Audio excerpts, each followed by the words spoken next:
Վերաբերյալ հանրային ծառայությունները կարգավորող հանձնաժողովում քննվող այդ վարույթի ժամկետները լրանում են շուտով եւ որոշումը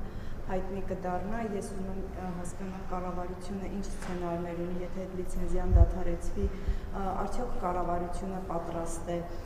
գնել հեծը սեփականատերերից եւ մի հարց էլ դուք ամիսներ առաջ հայտարարեցիք, որ հոգեվորականների կյանքին վերաբերյալ տվյալներ ձեզ տրամադրում է ազգային անվտանգության ծառայությունը, ուզում եմ իմանալ արդյոք դուք այդ տվյալների հիման վրա եք գրում քեռակնոջ մասին ձեր հայտնի գրառումը, եթե ոչ ինչ ինֆորմացիոն հիմք ուներ այդ գրառումը եւ արդյոք դա վերաբերվում էր Մայրաթորի դիվանապետ Աշակ Սրբազանին։ Նախ առաջին հարցի վերաբերյալ ուզում եմ ընդգծել, որ ներողություն ինչա մասն էր առաջին հեծի պիտի սպասենք հանրային ծառայությունները կարգավորող հանձնաժողովի որոշմանը եւ այդ որոշումից հետո մեր մոտեցումները ձևակերպենք, չնայած ասեմ, որ նախկինում էլ մենք ասել ենք, մեր պատրաստակամությունը հայտնել ենք եւ ես իմիջիալոց քաղաքացիական պայմանագիր կուսակցության համաժողովի իմ ելույթում երկու սցենար նշեցի, սցենարները մնում են ուժի մեջ եւ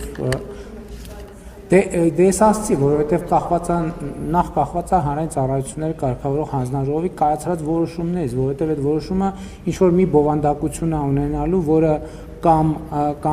կամ հնարավոր է դարձնելու կամ անհնար է դարձնելու մեր մտածած սցենարները կամ մեր մտածած սցենարների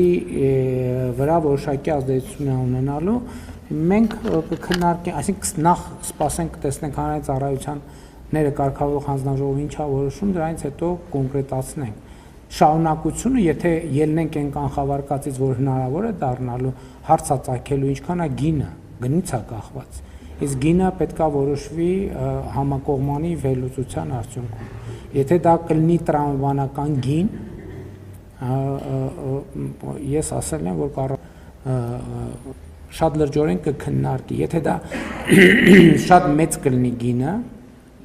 եւ ակնհայտ կլինի, որ պետական բյուջեի միջոցներով մենք չենք կարող այդ ձեռքբերումը իրականացնել, կգնանք երկրորդ սցենարով, բայց ասում եմ, դա հնարավոր կամ անհնար կդառնա հանրային ծառայությունները կարգավորող հանձնաժողովի կայացրած որոշման արդյունքում։ Երկրորդ սցենարն է, որ ինչ որ սցենարով մասնավորեցվում է միջազգային հեղինակություն ունեցող ընկերության մասնագիտացված եւ իհարկե բայց կառավարությունը որոշակի ներկայություն թե օրենսդրական կարգավորումով, թե բաժնետոմսերի, թե ոսկե բաժնետոմսով այդ արդեն քննարկվում։ Բոլոր դեպքերում պետք է վճարի հեծին, բայց ով մի սցենարի դեպքում կառավարությունը, մյուս սցենարի դեպքում նա ով ձեռք կբերի, որովհետեւ ըստ էության անուղղակիորեն կստացվի, որ ձեռք է բերում իհարկե կառավարության միջամտությամբ, բայց ձեռք է բերում մյուս ընկերությունից։ Այսինքն դրանք այդտեղ շատ նրբություններ կան, ես խնդրում եմ հաշվի առեք, տնտեսատեխնիկական, որոնց ես կարող եմ չտիրապետել։ Ես քաղաքական շրջանակը կարող եմ գծել, մնացածը իրավաբանները, տնտեսագետները, մասնագետները, աուդիտորները իրենք ավելի ճիշտ հասցեատերն են այդ հարցի։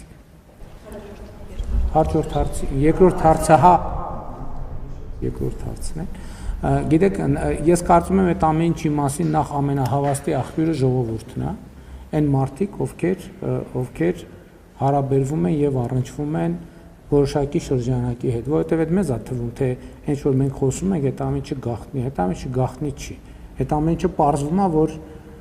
նրանք, ովքեր առնչվում են այդ շրջանակի հետ, գիտեն մանրամասները, գիտեն շատ ավելին,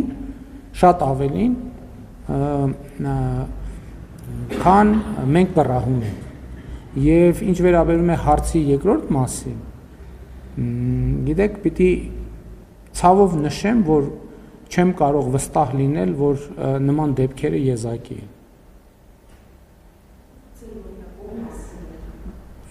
Գիտեք ինչ, իմ օրինակի մասին ինչ որ ես հարկ եմ համարել ասել եմ, հետո էլ ասածից համար ներողություն եմ խնդրել։ Ինֆորմացիոն հիմքերը բազմազան են, ամենահավաստի ինֆորմացիոն հիմքը Հայաստանի Հանրապետության այն քաղաքացիներն են, ովքեր առնչվում են, գիտեն այդ թեմաների մասին եւ ցավոք որոշակի շրջանակների հետ շփվելիս ավելի շատ նման ինֆորմացիաների հետ են առնչվում մարդիկ, քան հոգևոր, եւ դա է այն խնդրեմը, որը մենք համարում ենք այլևս անհանդուրժելի։